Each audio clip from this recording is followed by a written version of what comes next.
ونعوذ بالله من شرور أنفسنا ومن سيئات أعمالنا من يهده الله فلا مضل له ومن يضلل فلا هادي له وأشهد أن لا إله إلا الله وحده لا شريك له وأشهد أن محمدا عبده ورسوله لا نبي بعده وبعد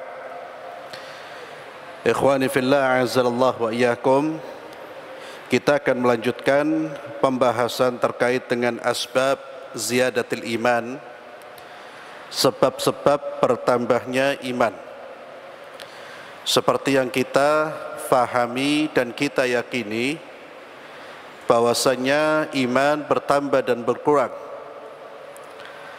Dan sebab-sebab yang menyebabkan iman kita bertambah secara umum adalah ketaatan kepada Allah Subhanahu wa taala. Yazidu bi ta'ah wa yanqus bil ma'siyah.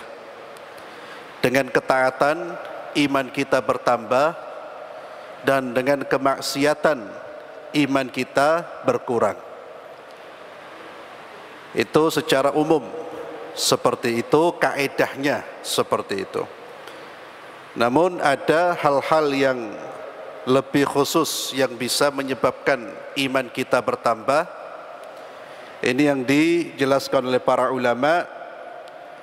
4 penyebab sudah kita bahas pada pertemuan yang lalu. Yang pertama, ada yang masih ingat penyebab bertambahnya iman? Yang pertama apa? Menuntut ilmu.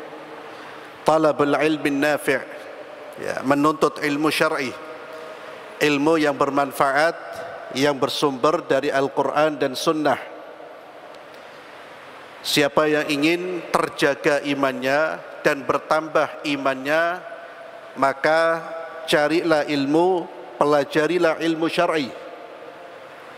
Dan ilmu yang menambah keimanan kita adalah ilmu syar'i yang bersumber dari Al-Quran dan Sunnah. Pada pertemuan yang lalu saya sudah mengingatkan, tidak semua ilmu yang dianggap ilmu agama itu ilmu yang benar.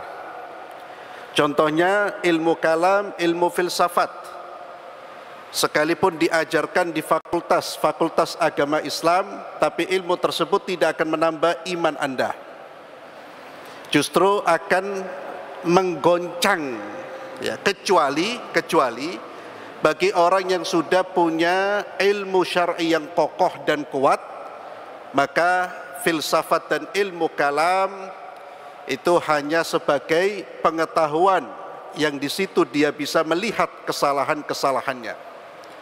Tapi bagi yang belum kuat kokoh ilmu Quran dan hadis, ketika belajar filsafat, ilmu kalam, justru imannya tergoncang. Dan itu sudah kita saksikan, ya, sudah kita saksikan. Mungkin di antara antum ada yang pernah belajar di Universitas Agama Islam di Indonesia, itu akan banyak ketemu dengan manusia-manusia mengaku muslim, tapi keyakinannya sangat bertolak belakang, sangat bertolak belakang dengan keyakinan ahli sunnah wal jamaah. Saya pernah ketemu orang yang mengingkari adab kubur, ya. Ada yang pernah saya sampaikan tidak sholat, semester 7 sudah tidak sholat. Kenapa? Ketika ditanya, ente kenapa tidak sholat? Sholat sudah tidak wajib, yang wajib itu mengingat Tuhan. Dia berdalil, loh, bayangkan, ya, orang belajar filsafat itu meninggalkan sholat dengan dalil, ya, itu kan ilmu yang membuat orang betul-betul berbahaya, ya. Ini saya terus sampaikan ini biar antum juga mengingatkan saudara-saudara kita yang belajar di fakultas-fakultas agama Islam, itu ingatkan sebelum belajar ilmu kalam, filsafat, perkokoh keimanan, perkuat keimanan, dan pelajari secara mendalam keyakinan-keyakinan ahli sunnah wal jamaah. Imani, pelajari, ya. Ya, jadi belajar ilmu Itu katanya ilmu, tapi ilmu ternyata ilmunya ilmu yang menggoncang. Ya. Itu na'udzubillah, mudah-mudahan bertaubat pelakunya. Jadi dia mengatakan, ya, dia mengatakan sholat tak wajib. Kenapa? Karena Tuhan. Ya. Itu biasanya orang kalau sudah kena racunnya filsafat, nyebut Allah itu tidak mau Allah, Tuhan. Agar apa? Karena Tuhan itu milik bersama. Ya salam. Ya. Jadi dia tidak mau menyebut Allah, Tuhan. Ya. Karena Tuhan di dalam Al-Quran, ya, berfirman, wa aqimis salata lidzikri. Wa aqimis salata lidzikri. Ya. Tegakkan salat untuk mengingatku. Jadi selama saya sudah mengingat Tuhan, berarti saya sudah sholat. Ya. Itu saya ketemu, Ustaz. Ya. Dan mereka punya komunitas yang kemudian muncul Islam liberal dan seterusnya. Itu dari mana? Dari belajar ilmu yang tidak bersumber dari Al-Quran dan Sunnah, atau bersumber dari Al-Quran dan Sunnah tapi berdasarkan pendekatan filsafat dan tokoh-tokoh filsafat. Jadi menafsirkan Al-Quran bukan dengan Ibnu Katsir, Ibnu Jarir At-Tabari, bukan. Menafsirkan Al-Quran dengan orang Yahudi. Anda bisa bayangkan itu. Ya, itu biasanya pusatnya ada di negara-negara Eropa yang membuka studi-studi Islam. Biasanya Islam yang diajarkan di situ adalah Islam yang sudah tidak merujuk kepada keyakinan ahli sunnah wal jamaah, tapi Islam yang merujuk kepada pemikiran-pemikiran liberal. Jadi tidak semua ilmu, maka ini perlu digarisbawahi. Maka ingatkan saudara-saudara kita, saya tidak mengatakan jangan sekolah, kuliah di Fakultas Agama Islam, lah, kuliah. Ada yang bermanfaat. Tapi hati-hati dengan yang namanya apa?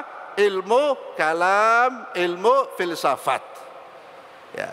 Jangan memperdalam sebelum kita memperkuat diri, memperkokoh diri dengan ilmu Quran dan Sunnah. Sebelum keyakinan-keyakinan ahlu sunnah menancap kuat di dalam diri kita.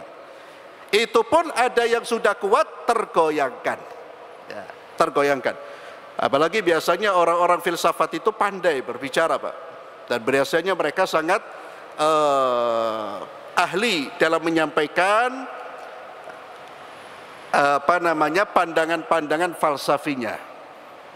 Kemudian yang kedua yang menambah iman kita, dan masih ingat, ya gak apa-apa kita mengulang sedikit, ya, biar ingat kembali. Apa yang kedua? Apa? Asmaul Husna. Iya, ahsantum, masya Allah. Ini sakit, tidak ada hadiahnya, Pak, masya Allah. Tidak ada hadiahnya. Hadiahnya jazakallah khairan. Ya. Ma'rifatu asma'il husna, memperdalam, mengenal nama-nama Allah. Pelajari asma'ul husna, tidak hanya dibaca, dilafalkan, tapi mengenal betul. Yang ketiga apa? Membaca Al-Quran dengan tadabbur. Itu menguatkan iman kita. Tidak hanya sekedar membaca, tapi tadabburi isi Al-Quran. Yang keempat, Naam, mempelajari sejarah Rasulullah Muhammad SAW, mempelajari sejarah beliau, menjalankan ajaran-ajaran beliau. Ya. Ini diantara menambah keimanan kita, dan itu memperkuat kesabaran kita. Untuk mempelajari biografi baginda Muhammad SAW, para sahabat-sahabat beliau, salafus saleh, itu juga akan menguatkan iman kita. Kemudian yang kelima adalah ta'ammul mahasinil Islam, memperhatikan, merenungkan keindahan ajaran-ajaran Islam. Karena ajaran Islam semuanya mahasin, penuh dengan kebaikan dan semuanya indah, baik. Ya. Akidahnya merupakan akidah yang paling sahih, yang paling bermanfaat, yang paling benar di antara akidah agama-agama yang lain.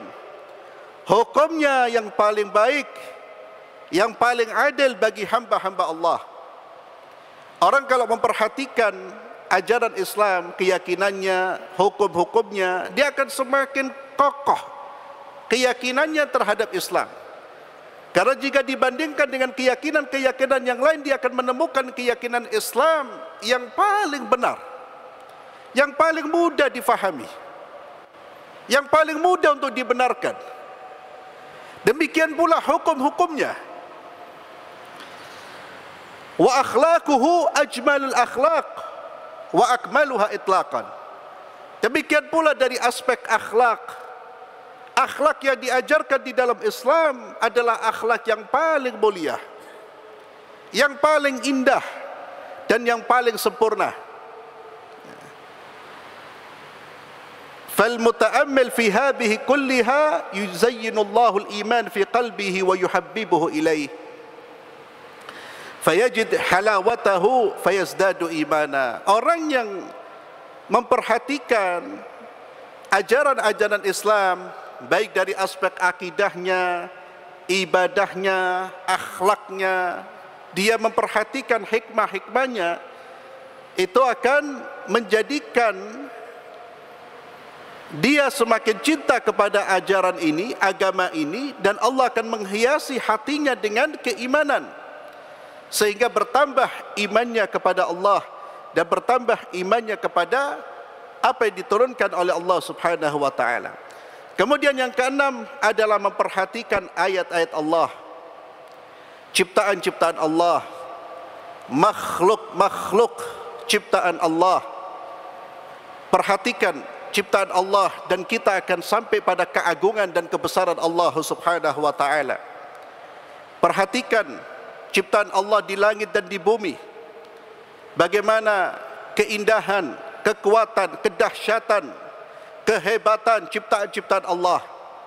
Memperhatikan ciptaan Allah akan mengajak kita untuk menyimpulkan bahawa Sang Pencipta adalah yang terbaik, yang terbesar, yang teragung.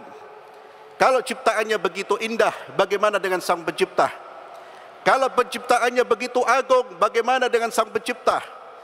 Maka seluruh ciptaan Allah, hubungkan ciptaan tersebut dengan Sang Penciptanya. Itulah mengapa ikhwani fillah, ketika kita melihat ciptaan Allah, maka berzikir, menyebut nama Allah Azza wa Jalla. Ketika kita melihat kehebatan gunung-gunung, keindahan alam, kekuatan ciptaan Allah, dahsyatnya penciptaan langit yang Allah ciptakan 7 lapis tanpa tiang,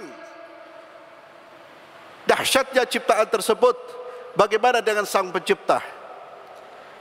Maka kita dianjurkan untuk memperhatikan ciptaan Allah Azza wa Jalla. Maka di antara yang bisa menguatkan keimanan kita kepada Allah adalah menelusuri dan mengkaji kehebatan ciptaan-ciptaan Allah. Simak kekuatan ciptaan-ciptaan Allah. Baca buku-buku yang terkait dengan ciptaan-ciptaan Allah. Jangankan kita berbicara tentang ciptaan-ciptaan yang lain, telusuri kehebatan ciptaan Allah yang ada di dalam diri kita. Bagaimana susunan organ tubuh kita Allah menciptakan begitu hebat, begitu detail. Bagaimana saraf-saraf yang Allah ciptakan di dalam diri kita. Allahu Akbar. Dan Quran berulang-ulang memerintahkan pembacanya untuk memperhatikan ciptaan Allah. Allah sering berbicara tentang penciptaan langit, penciptaan bumi, manusia dan seterusnya.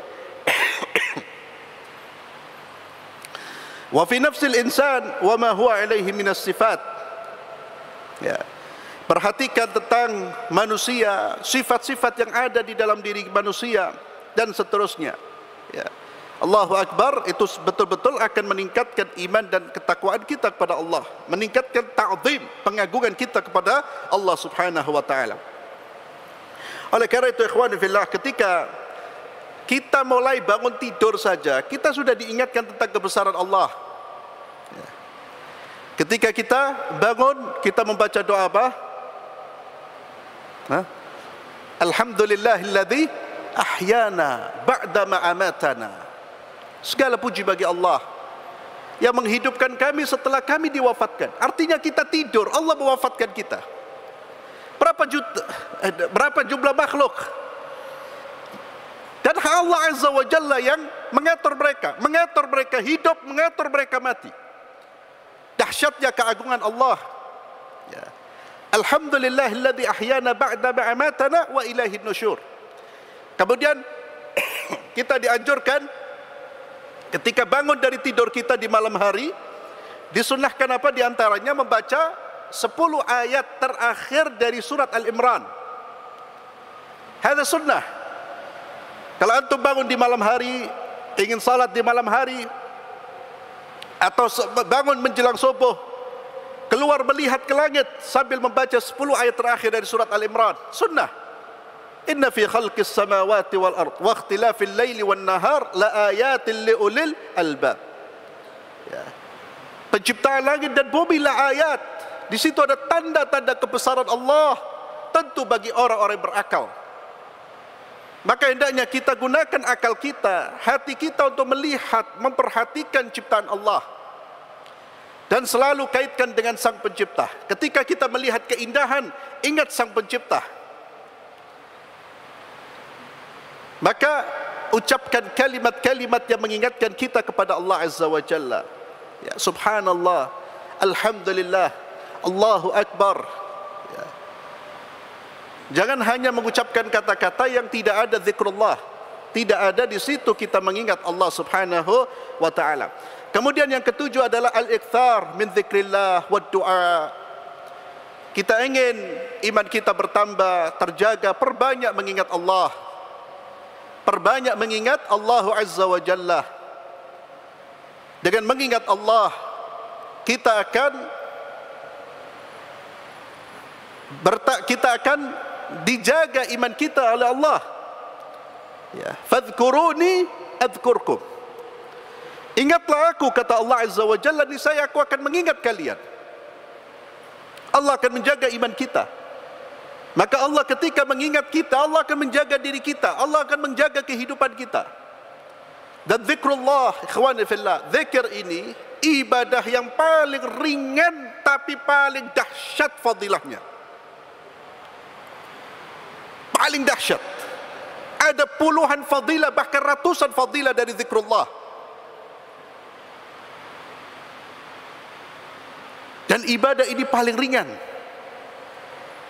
Namun ikhwani fillah, manusia terlena, dipalingkan dari zikrullah, disibukkan dengan hal-hal yang justru menjauhkan dia dari zikrullah. Coba tengok kehidupan kita, keluarga kita. Apa yang menjadi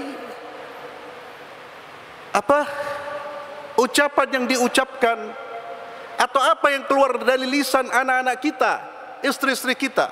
Ghina, nyanyian. Zikirnya kapan? Zikirnya hanya pada sisa-sisa waktunya. Salat di sisa-sisa waktu. Setelah itu zikirnya sebentar. Setelah itu apa? Duduk, nonton konser, nonton lagu. Wallahi ikhwani fillah, antum silakan buka buku para ulama-ulama kita. Kenapa mereka keras soal musik?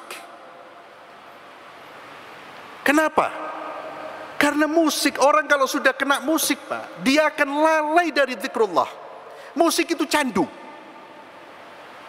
Dan ini tidak perlu Anda baca penelitian, tidak perlu, rasakan sendiri. Orang kalau sudah senang musik, Pak, lisannya terus nyanyi. Nyanyi, logo nyanyi. Maka kata para ulama, hubbu alhanil ghina wa hubbul qur'ani fi qalbi abdin laisa yajtami'an. Cinta lagu dan cinta hubbu alhanil ghina, cinta lagu, lantunan lagu, wa hubbul qur'an, dan cinta Quran tidak akan mungkin bersatu dalam diri seorang hamba. Tidak mungkin. berdusta. Kalau ada orang gila musik, gila Quran, berdusta. Datangkan Pak. Orang kalau sudah gila musik, coba tengok, atau kita lah, Quran berapa lama kita baca? Coba bandingkan dengan lisan dan pendengaran kita. Lebih banyak mendengarkan mana? Bandingkan. Dan itulah ikhwani fillah, antum baca itu ulama-ulama kita Pak. Kenapa? Karena hikmahnya jelas. Itu membuat kita berpaling dari zikrullah, berpaling dari Quran. Dan itu menyebabkan penyakit di dalam hati. Tidak ada orang senang lagu, senang Quran. Dan otomatis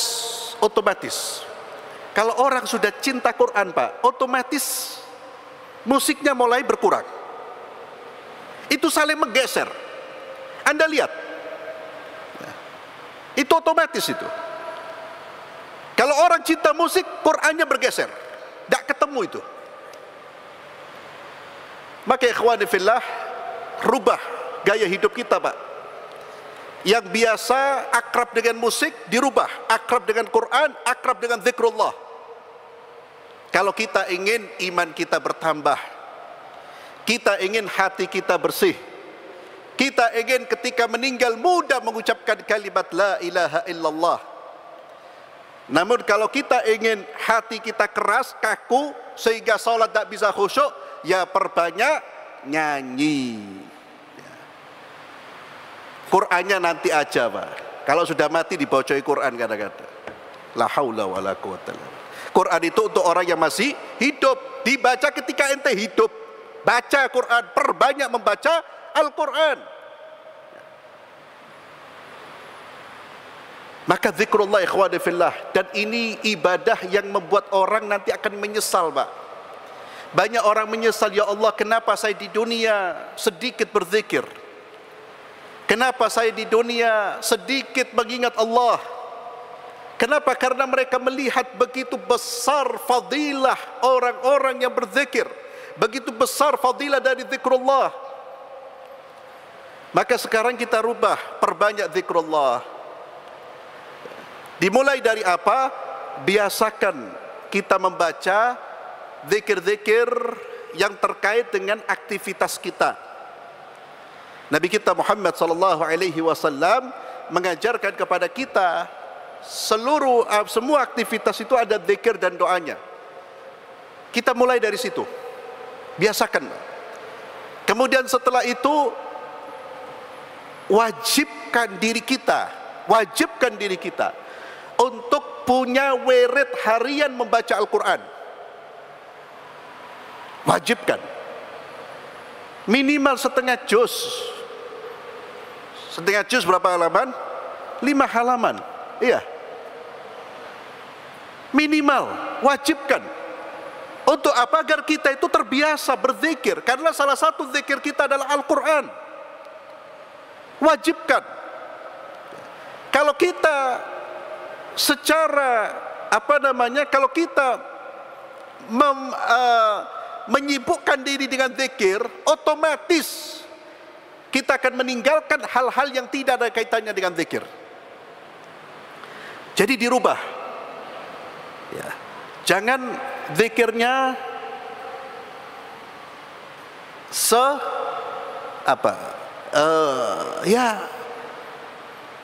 di waktu-waktu yang sisa-sisa waktu ya. Sisa-sisa waktu.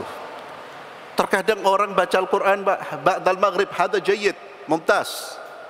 Tapi ba'dal maghrib nanti buka Al-Quran, baca Quran 1 lembar, ngobrole 45 menit. Apalagi kalau baca Quran kemudian ditaruh HP di sampingnya, sudah alamat. Ditaruh HP, diaktifkan, itu alamat dia tidak ingin baca banyak Al-Quran. Kalau orang niat dzikir, betul-betul fokus Pak, dia ingin betul-betul baca Al-Quran, dia baca Al-Quran, HP-nya dimatikan, bukan di silent. Di silent masih kelihatan. Kalau sudah buka, ya Allah, kelas. Ya, sampai ba'dal maghrib sampai isya 2 ayat. Ya apa mau nambah iman kita? Maka perbanyak zikrullah azza wa jalla. Kemudian diantaranya adalah doa, perbanyak doa. Minta kepada Allah azza wa jalla. Dan doa terbaik, doa yang kita baca di dalam solat. Ketika kita membaca ihdinas siratal mustaqim, itu doa yang terbaik. Oleh karena itu ketika kita solat betul-betul hadirkan kekhusyuan, terutama ketika kita membaca Al-Fatihah, karena di situ kunci kita mohon kepada Allah. Ya Allah, hidupku ini kasih orang petunjuk ya Allah. Jangan sampai ketika kita membaca ihdinas siratal mustaqim kita dalam kondisi yang lalai. Karena sebaik-baik doa adalah doa yang dibaca dengan hati yang apa? Hati yang terhubung dengan apa yang kita baca, bukan terlalaikan dari apa yang kita baca. Termasuk membaca doa Allahumma ya muqallibal qulub tsabbit qulubana ala dinik wa ala ta'atik. Penting. Nabi SAW itu sering mengulang-ulang doa Allahumma ya muqallibal qulub tsabbit qulubana ala dinik. Nabi sering mengulang-ulang itu. Nabi kita Muhammad sallallahu alaihi wasallam, manusia terbaik yang sudah dijamin masuk surga, itu mengulang-ulang ya muqallibal qulub, ya Allah yang membolak-balikkan hati, teguhkan hatiku di atas agamamu. Apalagi ikhwani fillah, kita hidup di era saat ini, di zaman sekarang, godaannya dahsyat ya akhi. Godaan dahsyat, godaan syahwat, godaan syubhat. Semua orang bisa jatuh, bisa tersesat, semua orang, dak ustaz, dak siapapun. Semua butuh doa kepada Allah. Jangan ada yang merasa aman bahwa dirinya selamat lah. Dan Nabi Muhammad SAW sudah mengingatkan bagaimana dahsyatnya fitnah di akhir zaman.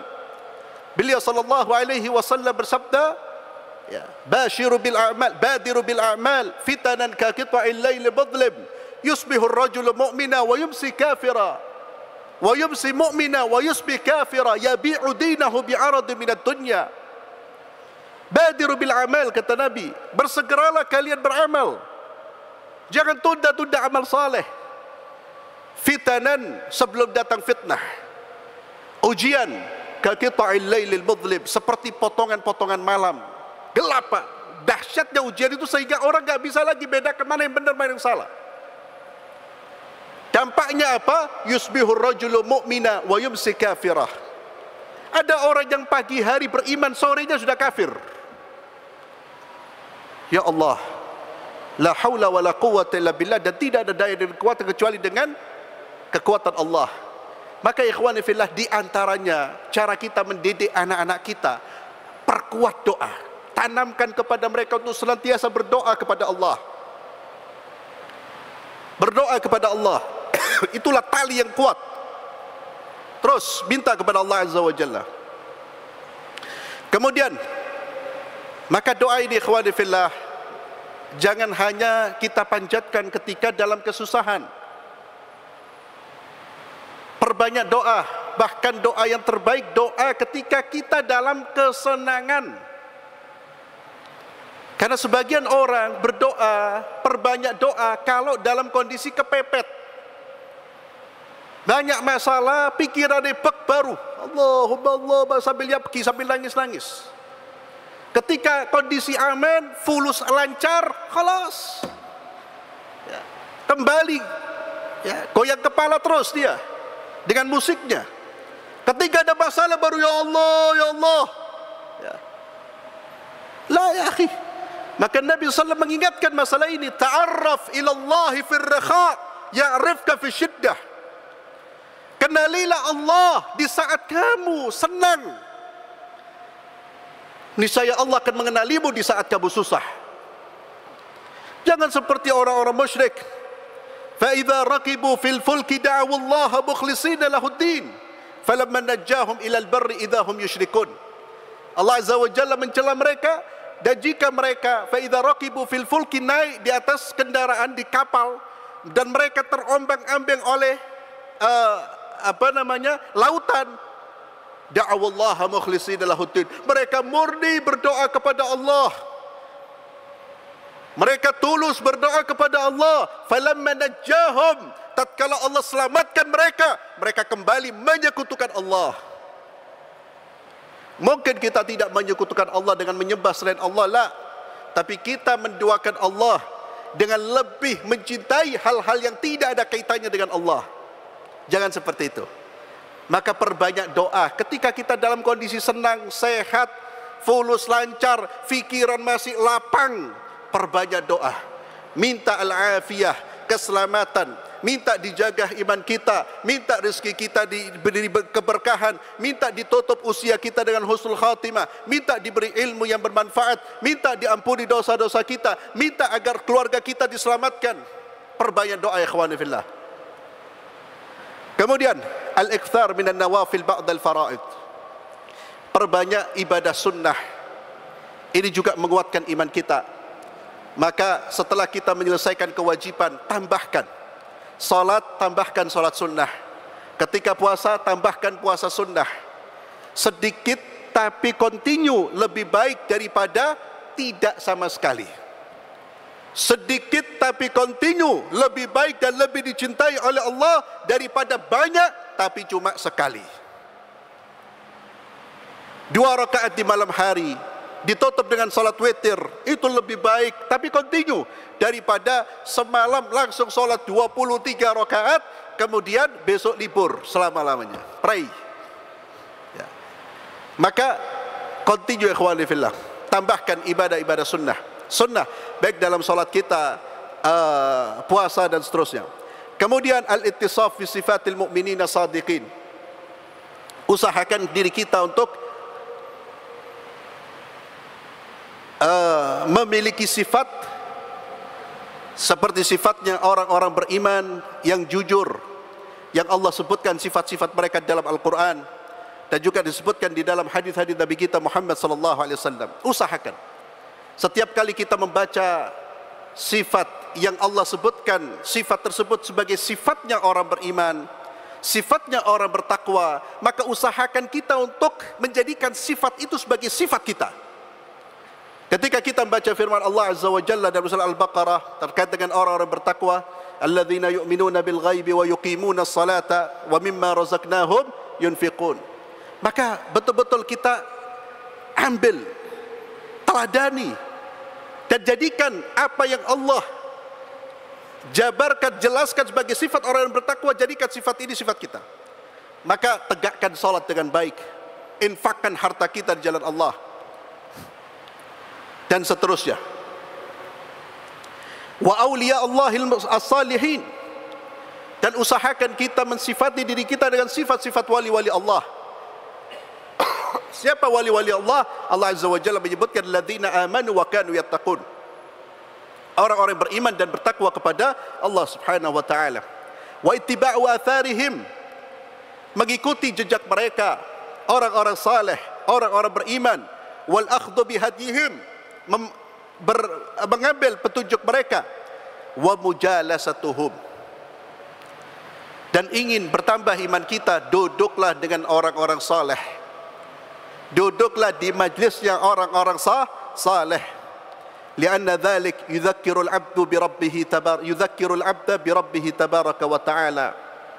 Karena semua itu dapat mengingatkan hamba akan Allah Azza wa Jalla, wa yuraqqiq qalbahu, dan akan melunakkan hatinya, wa yaziduhu imana, dan akan bertambah imannya. Kemudian yang berikutnya, ad-da'watu ila Allah, wal amru bil ma'ruf wan nahyu 'anil munkar wat tawasi bil haqqi was sabr. Di antara yang menambah keimanan kita ikhwani fillah, berdakwah di jalan Allah. Dakwah itu punya pengaruh. Ketika seorang manusia berdakwah di jalan Allah, beramar ma'ruf nahi munkar, saling nasihat menasihati dengan kebenaran dan kesabaran, itu akan memperkokoh imannya. Dan jalan dakwah itu adalah jalannya para nabi. Jalan dakwah adalah jalannya para rasul. Tidak ada tugas yang Allah berikan kepada para rasul dan para anbiya kecuali berdakwah di jalan Allah Subhanahu wa taala. Walaqad ba'atsna fi kulli ummatin rasulan an i'budullah wajtanibut taghut. Dan sungguh kami telah mengutus setiap umat itu seorang rasul. Apa tugas mereka? An i'budullah. Tugas mereka menyeru manusia untuk beribadah kepada Allah dan menjauhi segala sesembahan-sesembahan selain Allah Subhanahu wa taala. Maka justru meninggalkan amar ma'ruf nahi mungkar, meninggalkan dakwah dapat memperlemah iman kita. Berdakwah di jalan Allah sekalipun beresiko, sekalipun mungkin kita dicela, sekalipun mungkin kita akan dihina, direndahkan, diolok-olok, itu tidak akan menambah kecuali keimanan kita.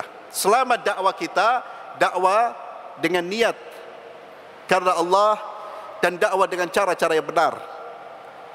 Amar ma'ruf nahi mungkar ini termasuk salah satu sebab yang akan menguatkan iman kita. Kenapa ikhwani fillah? Karena amar ma'ruf nahi mungkar dan dakwah merupakan ibadah teragung. Kenapa? Karena itu tugasnya para nabi dan para rasul. Dan untuk menjadi pendakwah ikhwani fillah, tidak perlu antum atau tidak harus kita kemudian naik di atas mimbar atau duduk di atas mimbar lah. Dakwah itu bisa kita sampaikan dimanapun, kapanpun, asalkan yang kita sampaikan sesuai dengan ilmu, berdasarkan ilmu. Yang kita tidak tahu ilmunya jangan bicara, karena dakwah harus berdasarkan ilmu. Itulah yang disebut dengan dakwah bil hikmah, yang disebut dengan dakwah bil basirah. Dan orang untuk berdakwah tidak harus jadi ulama, dan orang ketika berdakwah tidak harus bersih dari dosa. Kalau syarat orang berdakwah harus bersih dari dosa, semua orang tidak boleh berdakwah. Siapa yang bersih dari dosa? Siapa yang bersih dari kesalahan? Namun niatkan ketika kita belum baik, ketika kita berdakwah, mudah-mudahan dakwah ini juga akan menjadikan diri kita menjadi baik. Karena tugas seorang muslim, selain dia mensolehkan dirinya, hendaknya dia juga mensolehkan orang lain. Dan siapa orang lain yang pertama kali kita solehkan? Minimal siapa? Keluarga kita. Sebagaimana Allah Azza wa Jalla berfirman, ya alladzina amanu qu anfusakum wa ahlikum nara. Ya. Maka minimal kita menjadi dai di tengah-tengah rumah tangga kita. Tegakkan amar ma'ruf nahi mungkar. Ya. Wallahu a'lam bissawab. Insyaallah kita lanjutkan pada pertemuan berikutnya.